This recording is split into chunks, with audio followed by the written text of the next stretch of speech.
이제 지난주 말씀같이 되었고의 인생을 살면 그것이 이 땅에서 가장 큰 일이고 위대한 일이고 결론은 구원의 일이에요. 그러면 큰 일, 그 구원의 일을 나 혼자만 경험하라고 겪게 하신 것이겠습니까? 가족, 친구, 이웃에게 설명하여 알려야겠죠. 왜죠? 다 같이 천국에 가야 하니까 그렇습니다. 우리들 교회는 비교적 이 세상에서도 큰 일을 겪으신 분들이 많아가지고 진짜 큰일, 영적인 구원의 일을 설명을 참 잘하십니다. 그래서 오늘은 큰 일을 설명하라에 대해서 생각을 해보겠어요. 첫째로 여호와께서 부르신 기근을 잘 기다려야 합니다. 1절 2절이에요. 엘리사가 이전에 아들을 다시 살려준 여인에게 이르되 너는 일어나서 네 가족과 함께 거주할 만한 곳으로 가서 거주하라. 다 같이 여호와께서 기근을 부르셨으니, 오늘 이게 제목이잖아요, 그죠? 대지예요. 그대로 이 땅에 7년 동안 이 말이라 하니 여인이 일어나서 하나님의 사람의 말대로 행하여 그의 가족과 함께 가서 블레셋 사람들의 땅에 7년을 우거하다가 이제 오랜만에 그 4장에 평안입니다 주인공 수넴 여인 기억나시죠? 다시 등장하네요. 죽은 아들을 엘리사가 그때 다시 살려줬잖아요. 아들이 너무 좋아서 잠시 헛된 평안을 찾던 이 여인이 아들이 죽었다가 살아나는 사건을 통해서 이 세상에 진짜 평안은 오직 하나님께 있다는 것을 깨달았어요. 그래서 아들을 내 아들이 아닌 하나님의 아들로 키우겠다고 결단하며 새로운 삶을 시작했을 것입니다. 그런데 얼마 안 지나 온 나라에 기근이 일어나요. 4장 38절에 보면 엘리사가 수넴에서 여인의 아들을 살려주고 나는 이제 길갈로 떠났습니다. 근데 떠나기 전에 다시 수넴 여인을 찾아가서 살아난 아이가 잘 크고 있는지, 또 살만해졌다고 멀리 떠나지는 않았는지 아마 신방을 간 것 같아요. 근데 가서 보니까 잘하고 있으니까 이제 여인에게 그 곧 닥칠 기근에 대해서 알려주면서 이 기근을 여호와께서 부르신 기근이라고 설명을 하는 거예요. 이 부르다, 이 카라 동사는 명령하다, 작정하다 이런 뜻도 있어요. 그러니까 이 말의 본문의 기근은, 이 말은 본문의 기근은 자연적인 재해가 아니라 하나님께서 의도적으로 작정하시고 내리신 재앙이라는 것이에요. 여러분들의 모든 기근은 하나님께서 의도적으로 작정하시고 부르신 기근이라는 거예요. 왜죠?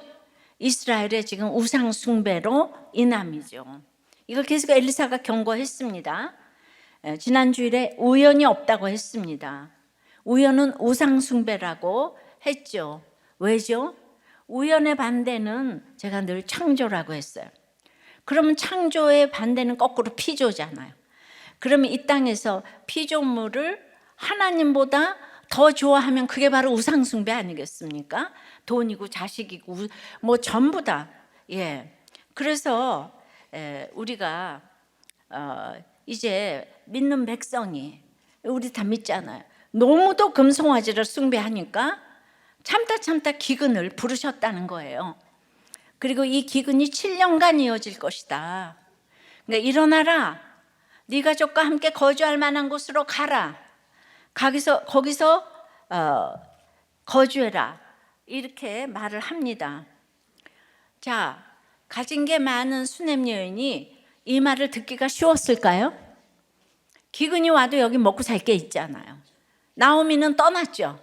룻기에 흉년이 왔다고. 수넴 여인은 이 말을 듣는 거예요.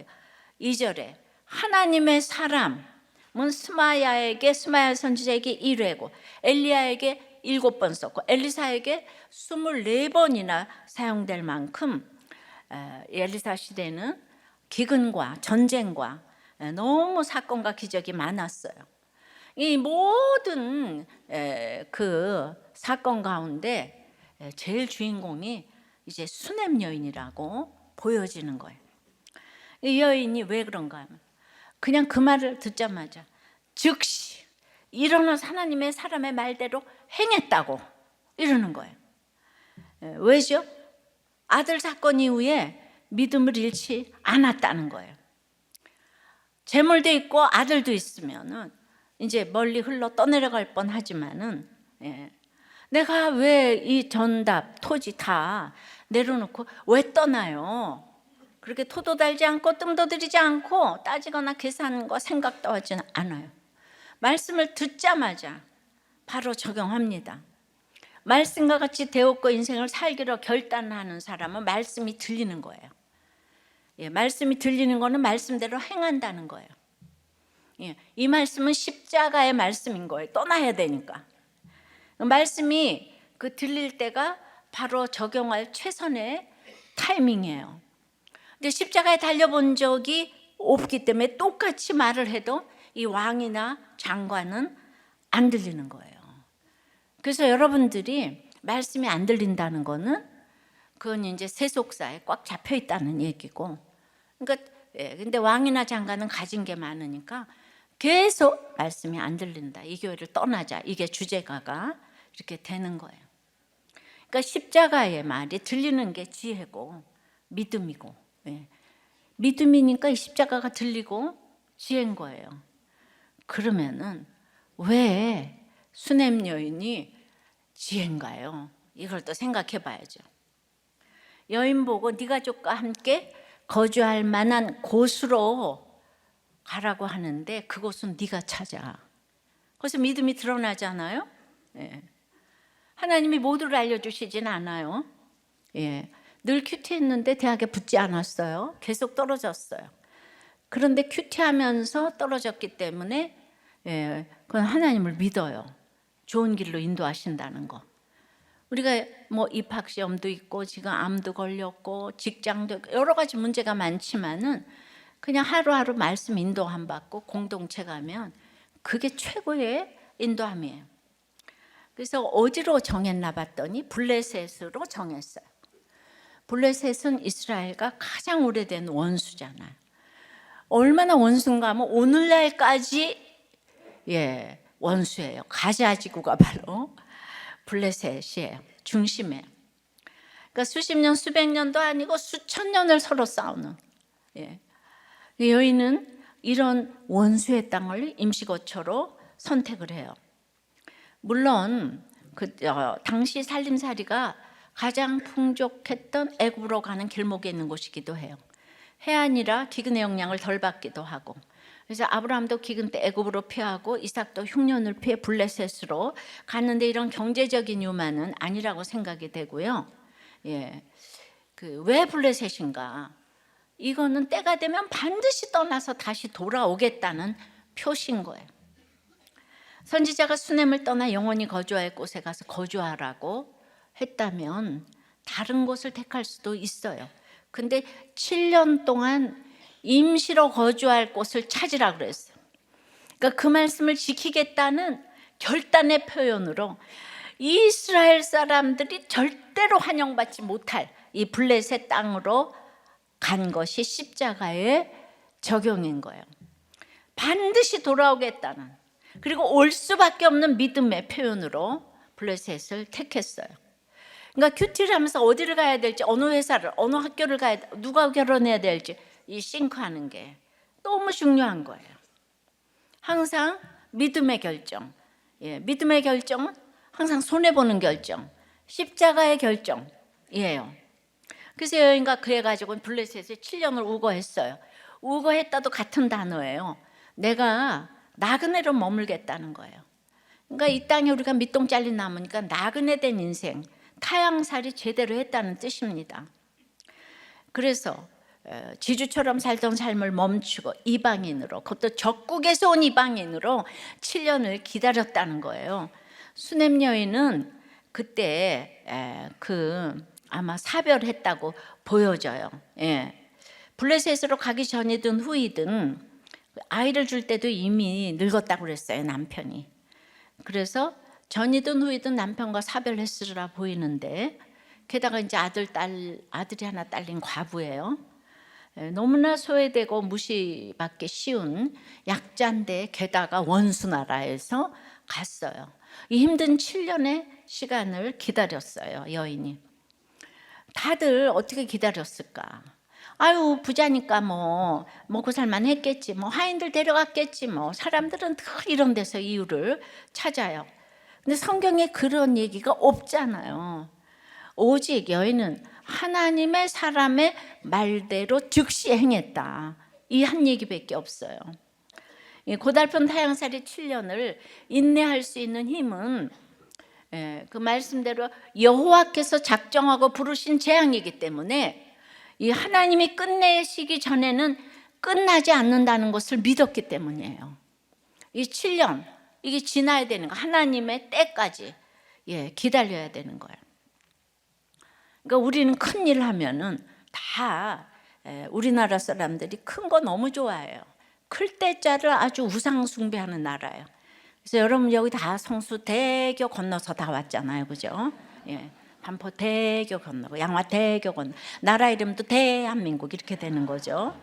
그러니까 큰일을 하기 위해서 계획을 잘 세우고 준비를 철저히 하고 한 단계씩 성취를 쌓는 수고를 해야 한다고.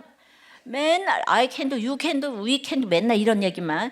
그것도 틀린 건 아니지만은 이기고 또 이기려고 하지 않습니까? 하지만 이름에 대자 들어간다고 큰 일이 아니에요. 진짜 크고 위대한 일은 하나님이 행하시는 구원입니다.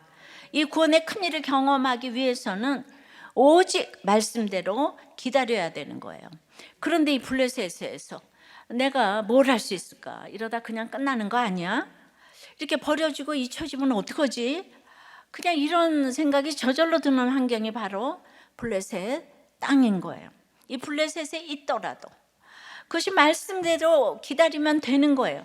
너무 싫은 상황에 있더라도 말씀대로 기다리면 하나님께서 행하시는 큰 일을 반드시 경험할 것입니다. 출애굽기 14장에 너희는 두려워하지 말고 가만히 서서 여호와께서 오늘 너희를 위하여 행하시는 구원을 보라 그랬잖아요. 그러니까 홍해바다의 기적을 보고 너무 좋아했지만은 잠시 뒤에 광야의 재앙을 하나님이 이스라엘의 구원을 위하여 작정하고 부르셨기 때문에 40년을 기다릴 수밖에 없었는데 그 40년을 기다리니까 온 인류의 우리들까지 구원을 받았지요. 정말 큰일입니다. 여인이 말씀에 순종해서 7년을 기다리니까 바로 7년 후에 이렇게 큰일을 다시 경험합니다. 바로 이거예요. 기다려야 돼요. 그래야서 구원을 설명할 수 있어요. 기다리는 사람이 가장 리더십을 갖게 돼 있어요. 인내하는 사람이 가장 리더십을 갖게 돼 있어요. 똑똑한 사람이 아니에요. 그냥 권세를 가져서 리더십이 아니에요. 기다리는 사람, 참을 줄 아는 사람. 그러려면은 역시 날마다 말씀을 들어야 돼요. 적용 질문이에요. 무엇을 그리 더 좋아해서 하나님께서 작정하고 부르신 기근이 왔나요? 이것이 인정이 되나요? 여러분들이 그렇게 좋아하는 돈, 명예, 외모, 자녀, 쾌락, 우상인가요? 그런데 오늘 이렇게 기다리라 하는 말을 듣고 토를 답니까? 뜸을 들입니까? 즉시 행합니까?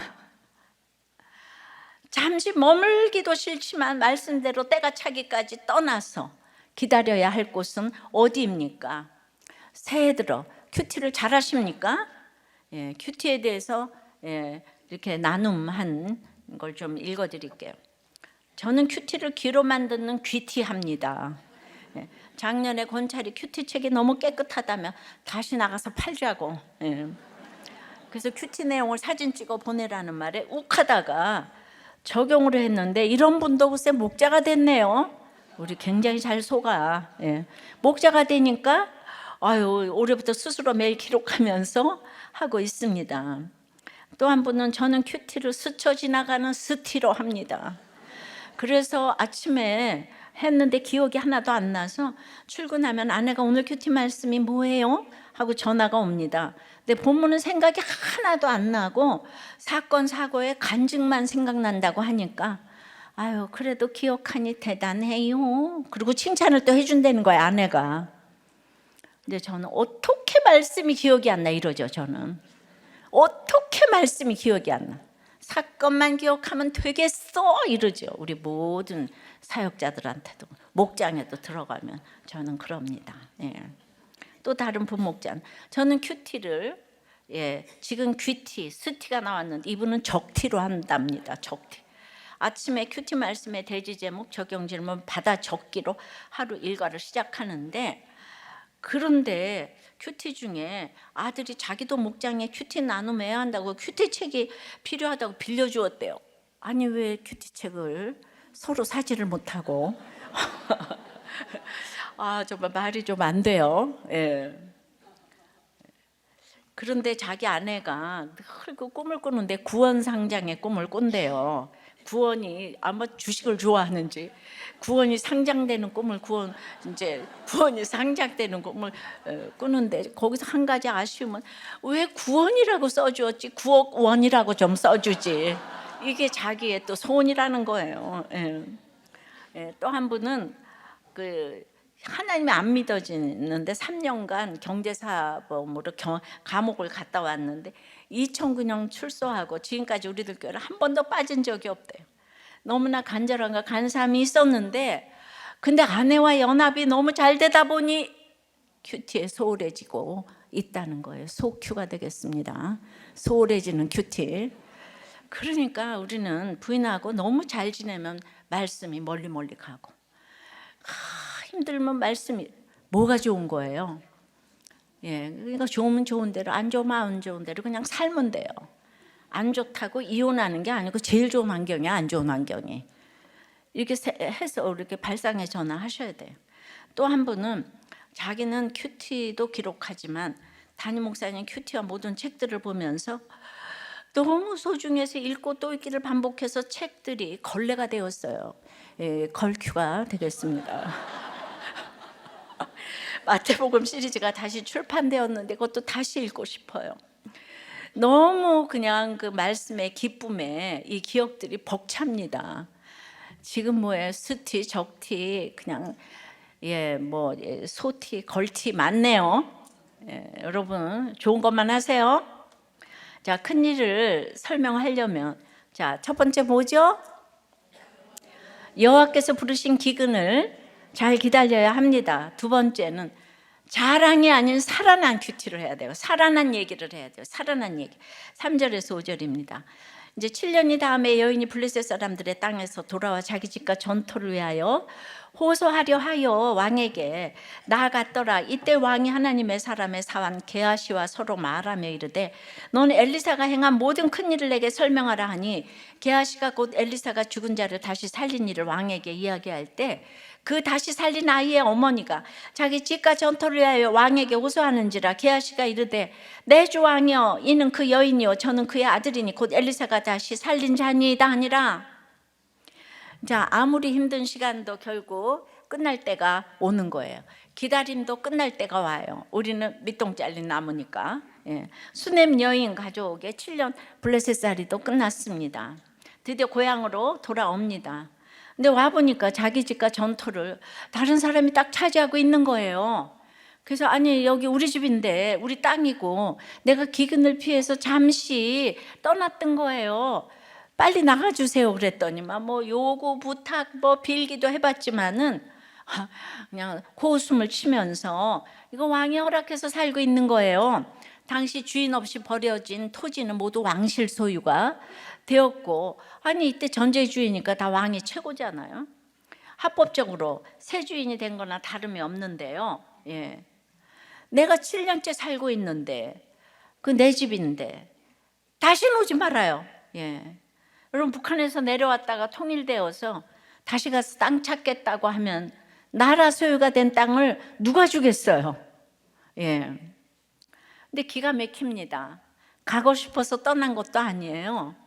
예. 기근을 피할 필요도 없었어요.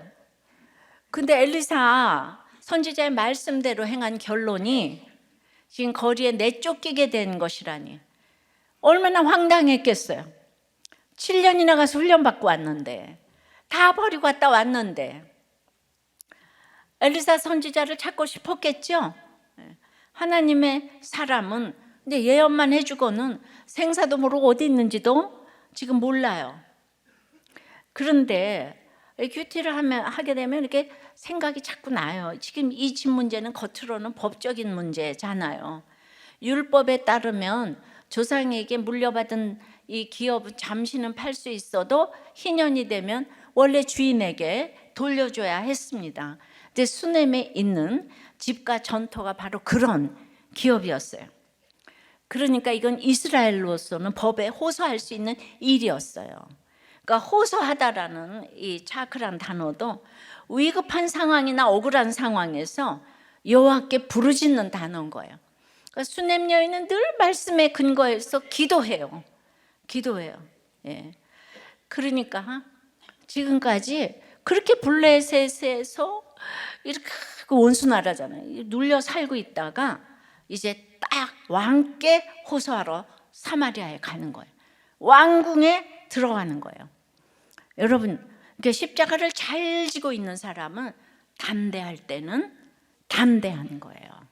늘 비굴한 게 아니에요. 그러니까 좋은 게 좋고 사람들에게 항상 잘하는 사람은 인본주의인 거예요. 그렇게 잘할 수가 없어요. 인간이 다 악한데.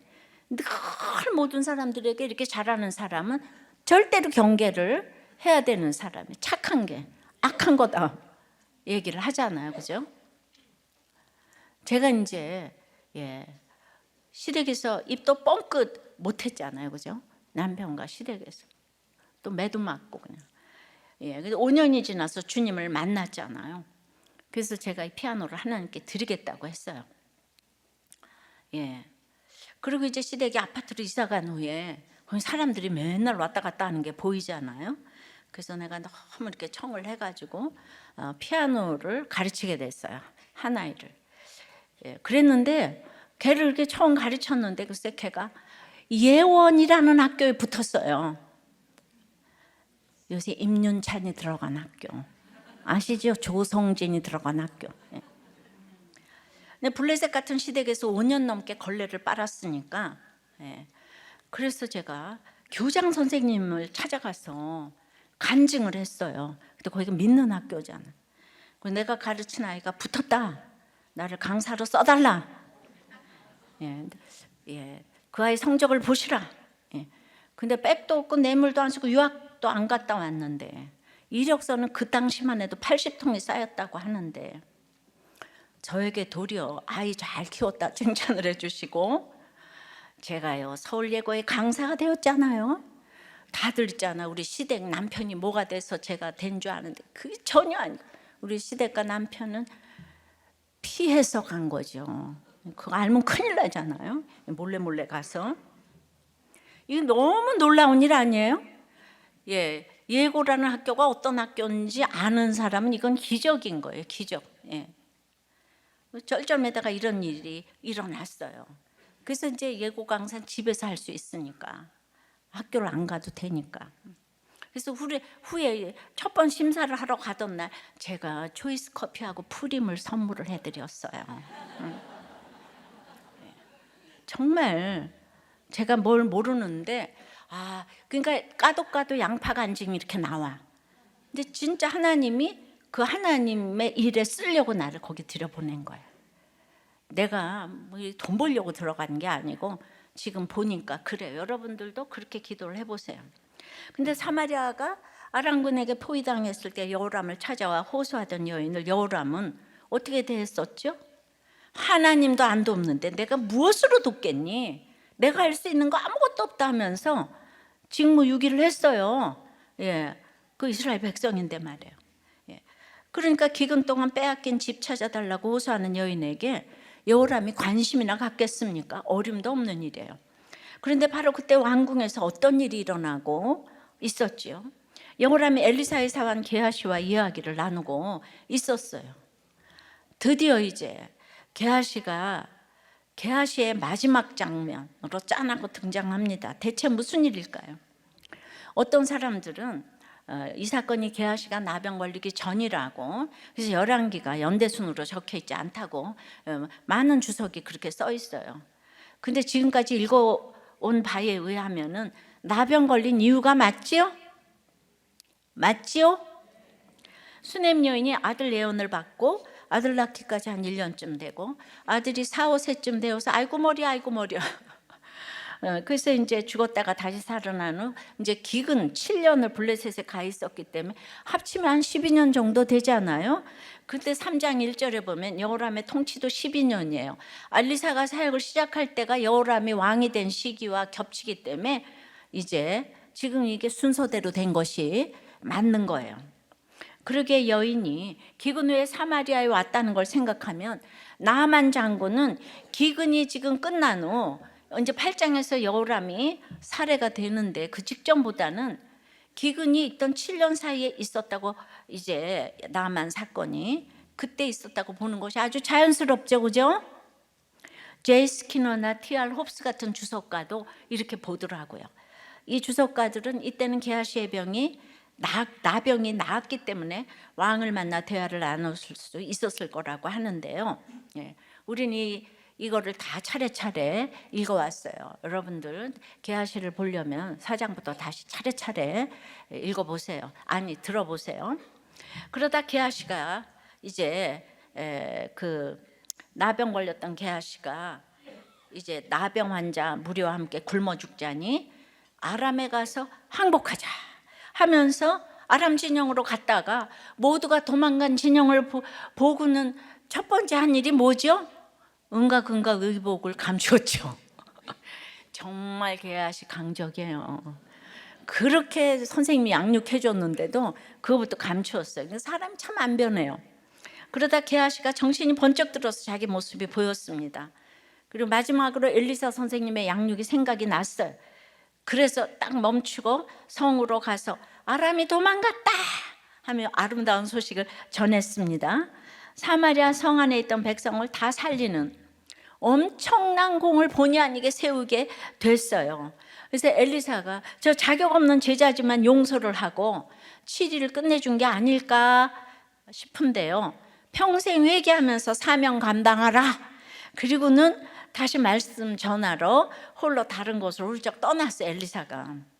어쨌든 게하시는 나병 환자에서 엘리사의 이제 뭔가 대리인이 되어가지고 왕궁에서 왕과 독대하는 사람이 되었어요. 왕은 게하시에게 너는 엘리사가 행한 모든 큰 일을 내게 설명하라. 오늘 이게 제목이잖아요. 명령을 합니다. 큰일은 하나님이 베푸신 기적적인 구원에 대해서 쓰이는 비유적인 표현인데요.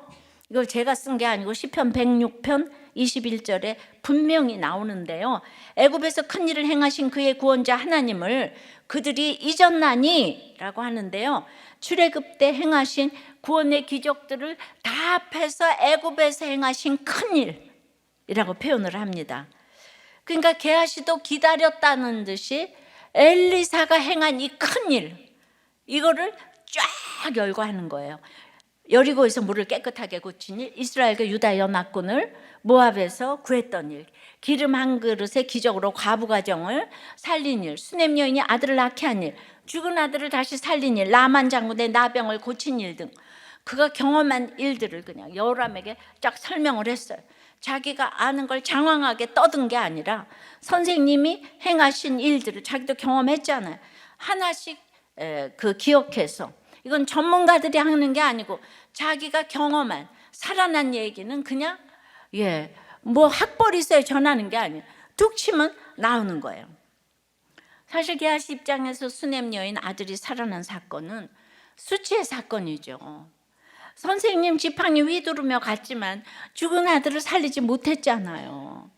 선생님과 비교도 안 되는 자기 수준만 그대로 드러났던 사건입니다. 근데 게하시가 아직도 회개를 안 하고 주제 파악을 못했다면은 이 부분은 딱 편집하고 싶었을 거예요. 근데 게하시는 이 사건을 빼지 않고 여호람에게 다 설명을 합니다. 수넴 여인이 엘리사를 찾아온 일, 엘리사 명령으로 자기가 지팡이 들고 뛰어갔던 일, 살릴 수 있을 줄 알았는데 아무 일도 일어나지 않은 일, 그런데 선생님이 오셔서 죽은 아이를 살려주셨다고 하나씩 기억해서 말했겠죠. 이처럼 큰 일을 설명하는 것은 자기가 드러나는 큰 일을 자랑하는 게 아니고요, 자신의 부끄러운 죄악을 고백해야 살아난 이야기를 할 수가 있습니다. 그러니까 죽은 경험이 없는 사람은 큰 일을 설명하지 못해요. 그럼 당연히 인간은 100% 음란하고 악하기 때문에 수치의 고백이 나올 수밖에 없어요. 근데 뭘 자꾸 좋은 얘기만 하자고 하니까 살아난 이야기를 할 수가 없는 거죠. 내가 주인공이 되는 내 이야기를 하는 게 아니라 하나님이 주인공 되시는 살아난 이야기를 해야 되는 거예요. 자랑이 아닌 구원이 주제가 되는 거죠. 게하시가 뭐가 달라졌나요? 수넴 여인의 아들을 그때는 못 고쳤어요. 야망이 그득그득하니까. 아무리 말을 잘해도 야망이 충천하니까. 지금은 요셉의 형님 유다의 심정으로, 며느리하고 시아버지하고 동침했던 그 유다의 심정으로 수넴 여인의 중재자가 되었어요. 회개하지 않았던 게하시로서는 도저히 상상할 수 없었던 일이에요. 예전 같다면 저 병신도 주제 수넴 여인을 비교하고 시기하고, 그리고 지금 그녀의 또 재산 중 얼마간을 또 숨겼겠죠. 한 사람의 눈을 뜨게 하는 것이 중요했던 엘리사는 끝까지 왜 불말과 불병거를 보면서 양육했었잖아요. 오늘 엘리사의 대리인으로 엘리사가 행한 모든 큰 일을 전하고, 양육이 효과가 있어 한 사람 수넴 여인을 중재함으로 이제 완전히 과거의 수치에서 벗어났어요. 그리고 왕의 참모로 청함을 받지 않았을까요? 나라를 살렸잖아요. 그건 모르겠지만은 아마도 거절했으리라고 봐요. 자기가 뭐 왕의 참모하라고 지금 하나님이 부르셨겠어요? 아마 끝까지 엘리사의 대리인으로 사명 감당했을 것 같은데요. 여러분, 한 사람을 중재하는 것은 사소한 일이 아니에요. 엄청난 회개와 신앙 고백이 있어야 그 한 사람을 중재할 수 있습니다. 게하시 한 사람이 달라지기 위해서 엘리사가 엄청난 많은 인내를 해야 했습니다. 그러니 생각할수록 엘리사가 외로웠겠다는 생각이 들지 않습니까? 왜냐하면 이런 게하시가 수제자였잖아요. 그러니까 그때 그렇게 사람이 없었어요. 그러니까 얼마나 수넴 여인 같은 사람이 없어서 그냥 엘리사가 수넴 여인을 하고 이제 통하니까, 예수가 없는 나라도 다 마찬가지예요. 우리들 교회에 평신도로 오셨던 목사님이 우리들 교회 목자 때문에 교회 목사가 천당 갈 자리가 없다는 생각이 들었습니다. 그만큼 우리들 교회 목자들이 영적으로 성숙하다는 생각이 들었어요. 어제 청년부 목자 수련회에서 가장 기억나는 선배 목자는 어떤 목자였나, 그리고 이유가 뭔가 이런 앙케이트 조사를 했대요. 청년부 목자에게요. 나와 함께 울어준 목자고, 내가 목장 빠지면 3번씩 전화해 주던 그 목자님이 얼마나 귀찮았는지 모르는데 내가 목자 되니까 그걸 알겠음. 집에서 맞고 쫓겨났는데 일주일 동안 자기 집에서 재워준 목자님, 또 주식 투자하다 망하는 본을 보여주신 목자님, 이제 고개 숙이고 울면서 나누는데 나랑 눈을 마주치겠다고 고개를 숙여서 내 눈을 맞춰준 목자. 그 순간 너무나도 사랑받고 있다는 게 느껴졌대요. 이제 모건이 이렇게 울고 있는데 목자가 그 자기도 고개를 숙이고 이렇게 올라가서 둘이서 눈이 딱 마주치었다는 거죠. 그래 주세요. 주일 예배 후에 모텔에 방 잡고 술 먹고 있는 모건에게 찾아가 모텔에서 다 같이 목장을 한 목자님. 아유, 우리도 꽤 청년들이 대단하죠. 대단해요. 소망이 참 있습니다. 물론 말씀이 안 들리는 사람도 너무 많아요. 그래서 저는 날마다 교만할 틈이 없어요. 매주일 제 욕을 하니까, 말씀이 안 들리니까. 우리들 교회만 교회냐 뭐. 그런데도 들리는 사람들이 또 많이 있잖아요. 여러분들은 지금 예배 드릴 때는 눈이 동그래서 절 쳐다보는 것 같은데 보고서에 들어가 보면 말씀이 하나도 안 들렸다, 졸았다, 왜 저렇게 기냐, 뭐 이런 걸 올려놨더라고요. 떠나야 되겠다 뭐. 적용 질문이에요. 여러분의 큰 일은 자랑입니까? 수치로 드러내는 살아난 이야기입니까?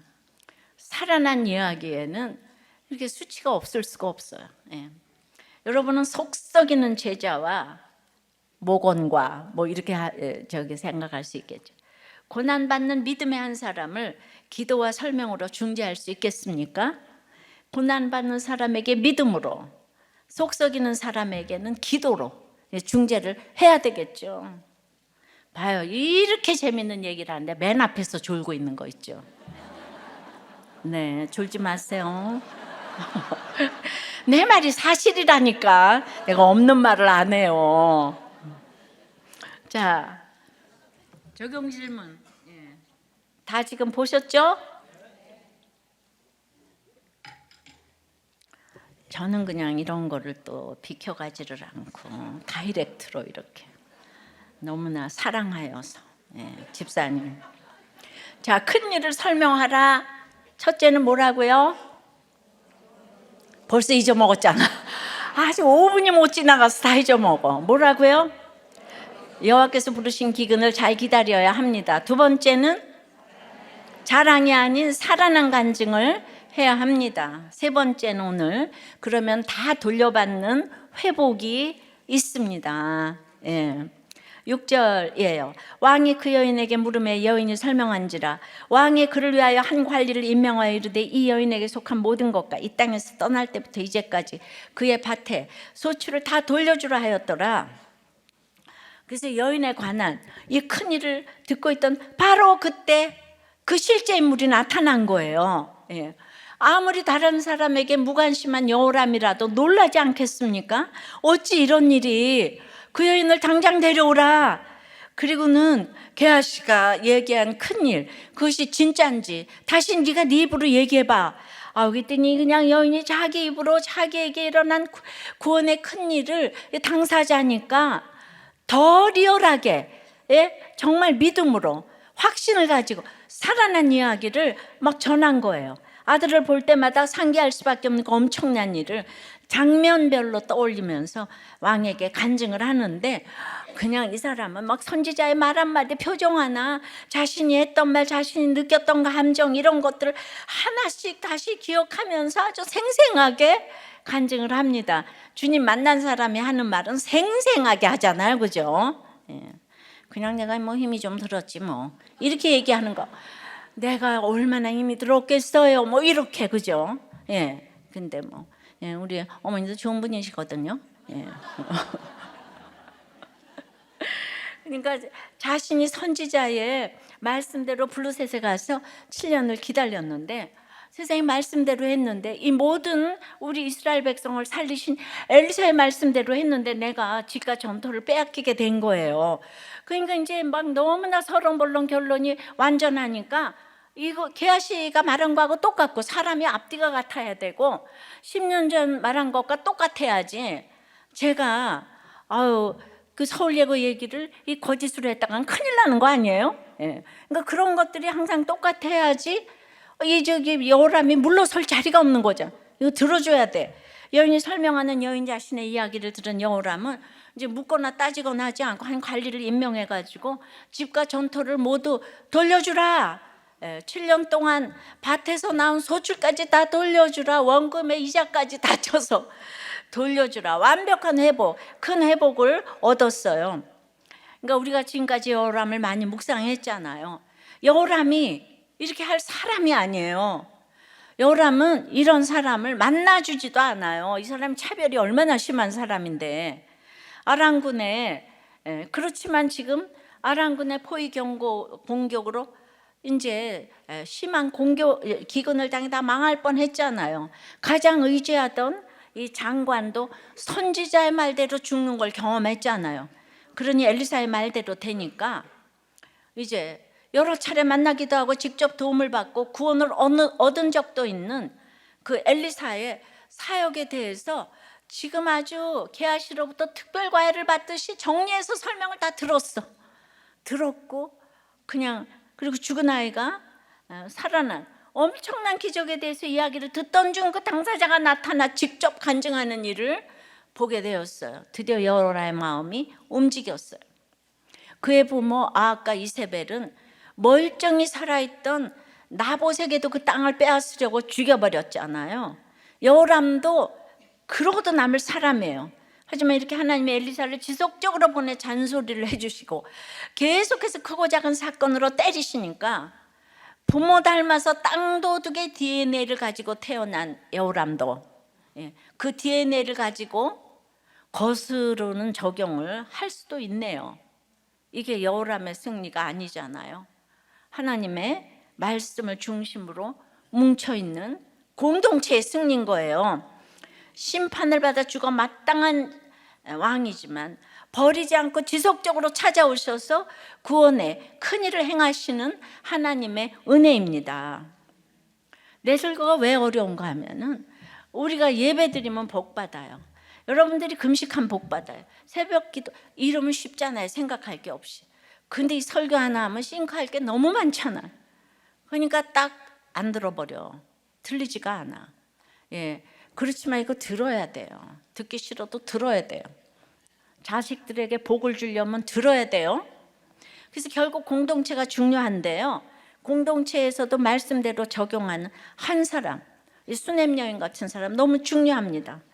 그 말씀을 끊임없이 외치는 엘리사가 중요하고 말씀대로 적용하는 수넴 여인이 중요하고 치리를 받아서라도 회개하고 자기 자리를 지키며 겨우겨우 붙어가는 게하시도 중요합니다. 이런 한 사람들이 성령으로 오케스트라의 하모니를 이루어서 지금 멸망의 길을 가는 이스라엘을 다시 한번 돌이켜 세우게 된 것입니다. 각자의 자리에서 큰 일을 설명할 때 죄와 죽음에서 살아난 구원의 간증, 큰 일을 간증할 때 요람 같은 악한 왕도 한 번 더 기회를 얻을 수 있는 거예요. 저 사람은 나쁘니까 죽어야 돼가 아니에요. 각자의 자리에서 큰 일을 설명할 때 수치를 무릅쓰고 살아난 간증을 할 때 결론적으로 보면은요, 저는 수넴 여인에게 이 땅을 돌려주기 위해서 마지막에 게하시를 쓴 것 같아요. 난 사람을 위해서 전 세계를 쓰실 줄 믿습니다. 게하시는 누구도 다 나병 걸린 사기꾼이라고 설교를 해요, 그죠? 문둥병 걸렸어. 근데 제가 이번에 옛날에도 이렇게 또 묵상을 안 했었어요.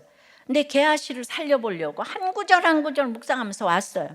왜냐하면 내 옆에 너무나 사역자들이 많잖아요. 그러니까 사역자를 위해서 묵상이 되더라고.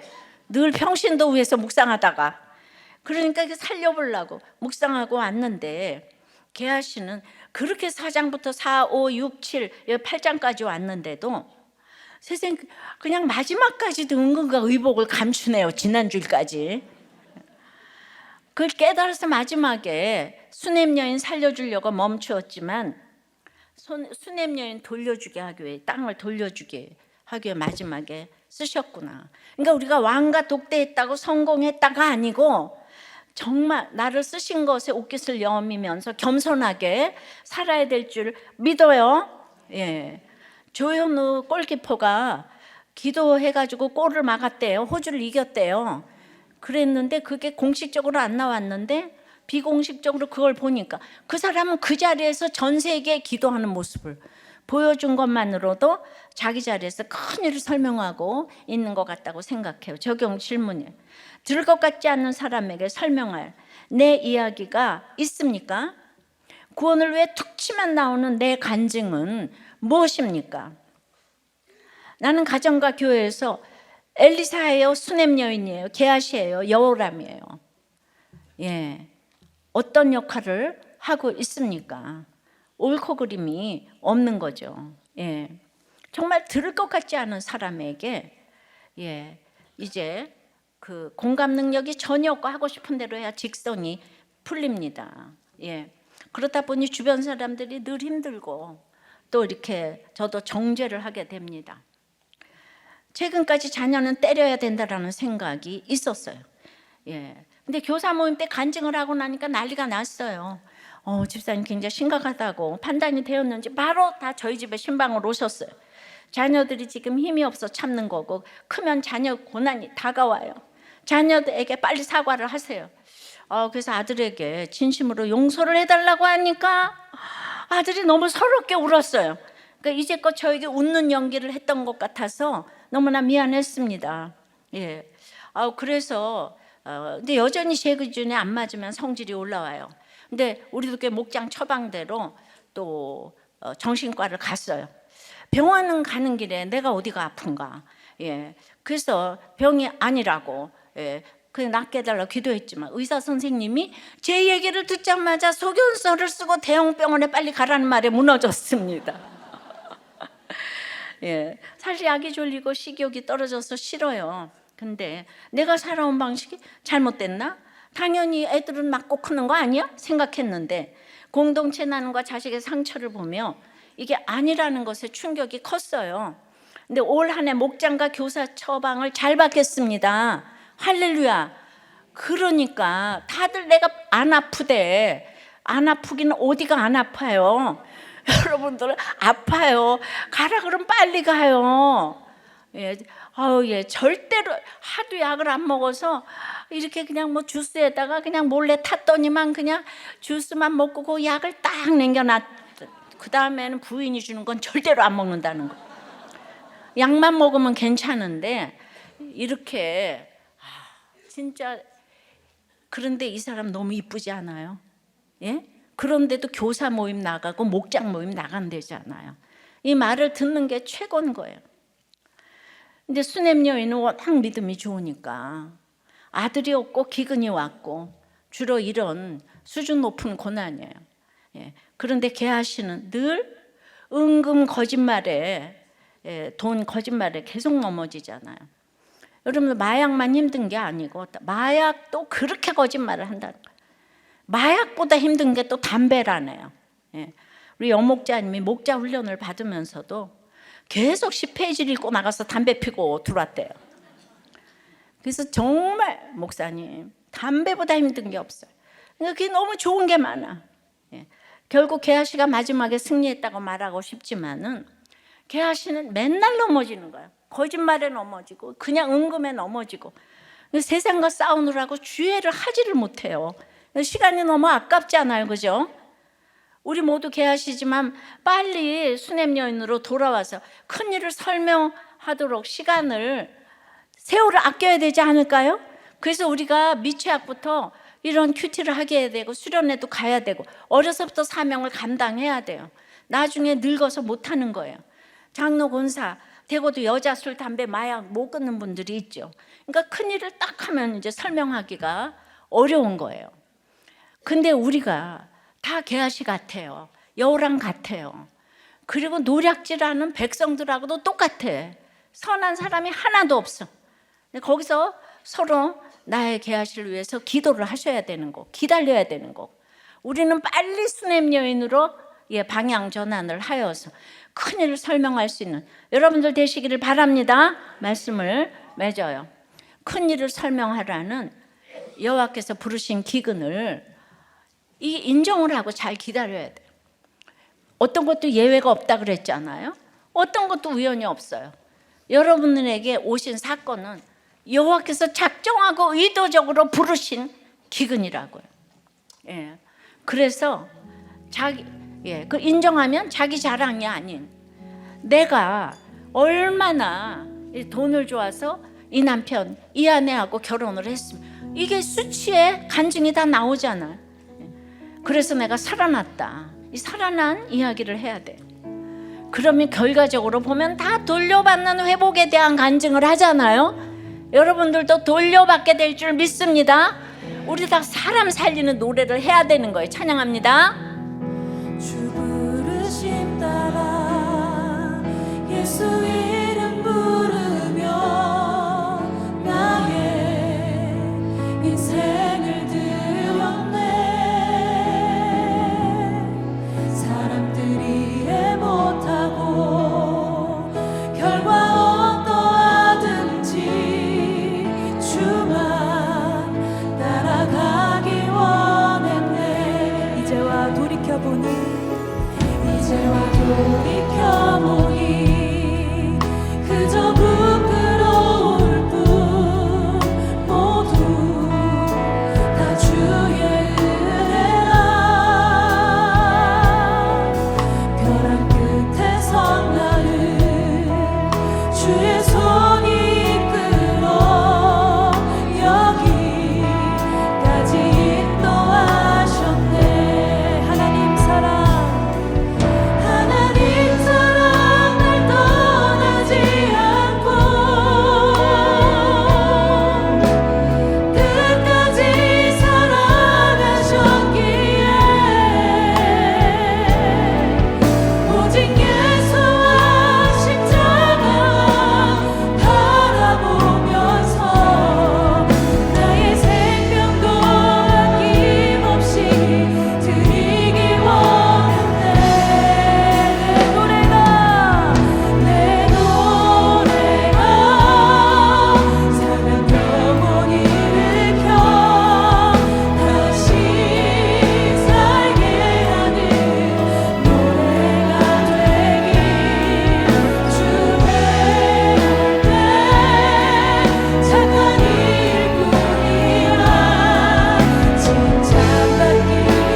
우리의 기근이 하나님께서 의도하시고 작정하시고 부르신 기근임을 인정하게 해달라고. 정말 남 탓 좀 하지 말고 자기 정죄도 하지 말고 하나님이 너무 사랑하셔서 부르신 기근인 거예요.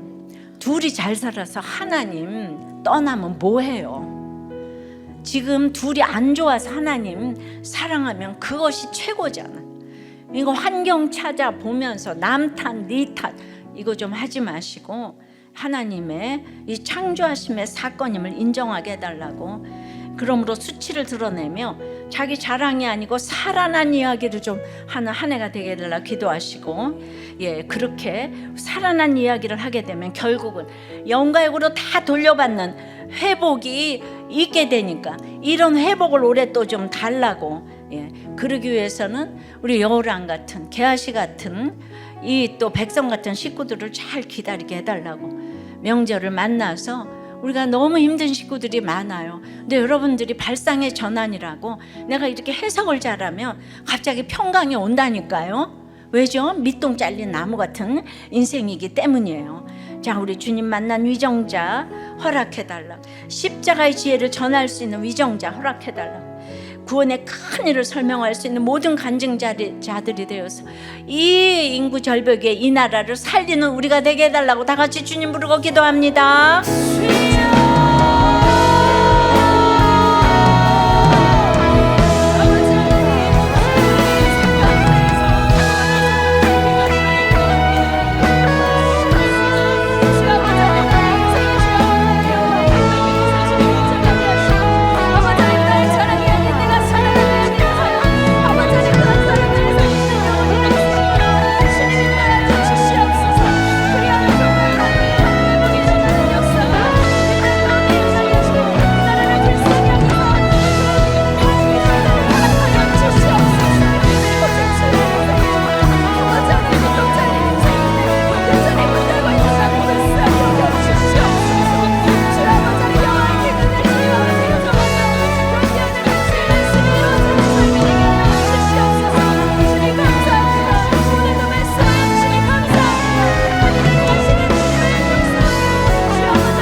아버지, 우리의 기근이 하나님의 의도하고 작정하고 부르신 기근이라고 합니다. 주님, 결혼의 목적이 행복이 아니고 거룩인데 내가 이 하나님을 몰랐다면 나 같은 사람이 어떻게 이런 시집살이를 할 수가 있어. 그리고 100% 이혼을 했을 것이라고 다시 돌아가서 생각해봐도. 그런데 하나님 저를 어떻게 버리지 않으시고 이렇게 하나님 말씀을 깨닫게 하셔서 정말 내가 어떻게 살든 그게 무슨 상관인가, 나 하나쯤 매를 맞으면 어떻고 하는 이런 생각에 발상의 전환이 일어난 것에 대해서 정말 결국은 날마다 내가 반주를 했더니 학교를 잘 갔고 이런 얘기하다 죽을 뻔한 인생인데, 주님 자랑질하다가 갔을 인생인데 이제 내가 얼마나 야망덩어리에 죄덩어리인지를 이렇게 알게 되니까 그때부터 이제 이렇게 살아난 이야기를 하게 되었습니다. 오늘도 그때의 간증을 하면서 사실 어떻게 그런 일이 일어날 수가 있었겠습니까? 하나님은 저에게 정말 너무나도 기적을 많이 보여주셨는데 엘리사 선지자에게 보여주신 것만 아니라 이렇게 결국은 하나님께서 저가 잘 살았으면 얼마나 잘 살았겠습니까? 그러나 오늘 다 돌려주시는 회복이 되어서 영과 육으로 교회도 주시고 여러분들도 돌려주시고 다 돌려주신 줄 믿습니다. 주님, 정말 이러한 정말 툭 치면 살아나는 간증이 있는 한 해가 될 수 있도록 주님 인도하여 주시옵소서. 낙태법이 통과되어서 계속 낙태를 하고 인구 절벽이 되어서 이 일을 어떻게 하면 좋겠습니까? 주님, 어찌하면 좋겠습니까? 주님, 창조 질서를 무너뜨리는 이 법들이 다 절폐되게 도와주시옵시고, 주님 십자가를 지혜로 놓고 걸어가서 적용하는 위정자 한 사람 허락하여 주시옵소서. 주여 우리나라를 불쌍히 여겨 주시옵소서. 주여 도와주시옵소서. 살려주시옵소서. 오늘 수많은 사람들이 정말 수술을 앞두고 있고 또 이제 회사와 입시와 우리 부부관계와 아버지 하나님 여러 가지 힘든 가운데서 아버지 하나님 반드시 최고의 길로 인도하여 주실 줄을 믿습니다. 간절히 호소할 때 하나님이 최고의 결론으로 인도해 주실 줄을 믿습니다. 주여 도와주시옵소서. 오늘 큰일을 설명하라를 깨닫게 하신 주님께 감사하여 신앙 고백으로 드린 저희들의 헌금을 주여 받아 주시옵소서. 오늘 말씀대로 축복을 합니다. 만군의 여호와가 이르노라 너희의 온전한 11조를 창고에 들여 나의 집에 양식이 있게 하고 그것으로 나를 시험하여 내가 하늘 문을 열고 너희에게 복을 쌓을 곳이 없도록 붙지 아니하나 보라 하신 이 하나님의 축복이 임하게 하여 주시옵시고 우리들의 그 회사와 사업과 공부와 프로젝트와 아이디어에 주님 기름을 철철 부어 주시옵소서. 예수 그리스도 이름으로 기도드리옵나이다. 아멘.